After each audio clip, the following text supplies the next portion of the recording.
Saudara-saudari, Injil kita pada hari ini diambil dari Injil Markus bab 6 ayat 7 sampai 13. Ia memanggil 12 murid itu dan mengutus mereka berdua-dua.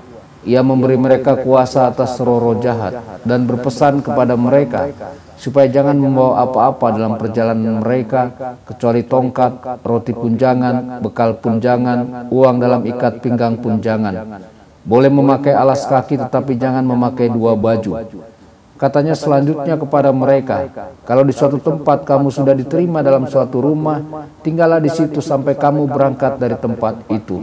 Dan kalau ada suatu tempat yang tidak mau menerima kamu, dan kalau mereka tidak mau mendengarkan kamu, keluarlah dari situ dan kebaskanlah debu yang di kakimu sebagai peringatan bagi mereka.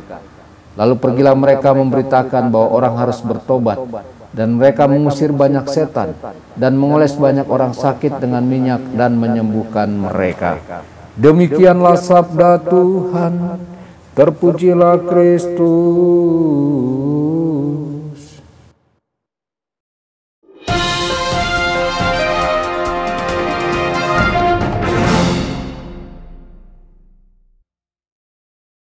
Saudara dan saudari terkasih dimanapun Anda berada, jumpa lagi dengan saya Romo Tedens dalam saluran Warta Kabar Sukacita. Semoga Anda semua dimanapun berada senantiasa dalam keadaan sehat dan bahagia. Panggilan Yesus adalah panggilan yang disadari, pribadi dan spesifik. Namun kita tidak pernah diutus sendirian. Kita merenungkan para rasul yang menerima amanat untuk pergi berdua-dua, untuk memberitakan pertobatan, mengusir setan-setan, dan menyembuhkan orang sakit.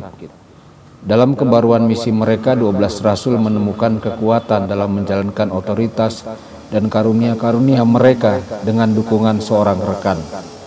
Mereka juga mengalami kuasa tertentu yang datang bersama otoritas yang diberikan kepada mereka, serta karisma penyembuhan. Tetapi otoritas itu perlu diterima dengan kerendahan hati, mengakui bahwa mereka diberi apa yang telah mereka terima. Mereka juga menemukan bahwa otoritas terkadang ditolak. Mereka tidak selalu disambut dengan baik untuk menggunakan karunia-karunia yang telah diberikan dan ditugaskan oleh Tuhan. Saudara-saudari, dalam komunitas mereka dapat saling mendukung satu sama lain untuk bertekun dalam tugas yang sulit. Kita memohon terang Roh Kudus untuk melihat karunia-karunia yang telah Tuhan berikan pada kita. Sebuah komunitas yang menyemangati kita dalam perutusan kita. Sebuah peran otoritas tertentu yang kita mainkan dalam keluarga, di tempat kerja, di antara teman-teman. Saudara-saudari, apakah kita menjadi rendah hati? Apakah kita menghormati dan menanggapi otoritas yang dijalankan orang lain secara sah? Bagaimana kita mendukung orang lain di dalam komunitas iman kita untuk menghidupi karunia yang telah mereka terima? Ketika kita mendengar para rasul berseru untuk bertobat, bagaimana hal itu terdengar di telinga kita? Panggilan untuk bertobat datang kepada kita melalui banyak saluran dan mengundang kita ke dalam sebuah proses pertobatan yang lebih dalam. Mungkin itu datang melalui homili seorang imam, melalui percakapan dengan teman atau pasangan, atau melalui hati nurani yang terbangun terhadap berhala-berhala halus yang telah menanamkan diri mereka di dalam hati kita. Kemandirian, kesombongan, sensualitas, dan lain-lain. Tuhan selalu menantang kita untuk melepaskan keegoisan kita sedikit demi sedikit dan memberi ruang untuk mengikuti sepenuhnya jalannya. Para rasul ditantang untuk membawa kebutuhan yang paling sederhana ke dalam misi. Mereka harus mengandalkan kekuatan yang berasal dari penugasan yang diberikan oleh Yesus. Mereka perlu belajar untuk percaya pada penyelenggaraan Allah untuk menyediakan kebutuhan mereka saat mereka berjalan di jalan pemuritan. Keadaan hidup, baik atau buruk, akan menjadi benang-benang yang dijalin oleh Allah ke dalam rencananya yang utama. Para rasul perlu memberikan diri mereka dalam ketatan pada apa yang Yesus minta dari mereka dan percaya bahwa dalam rencana besarnya semua akan baik-baik saja.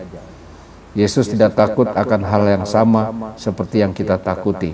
Penolakan, kekurangan materi, kegagalan untuk memenangkan hati orang-orang yang kita temui.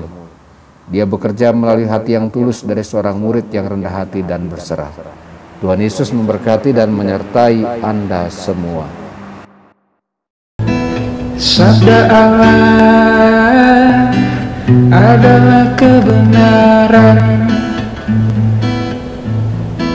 sabda Allah adalah kehidupan. Mari kita mencintainya, mari kita menghayatinya. Ya Tuhan yang ku muliakan, sabdamu angkat resah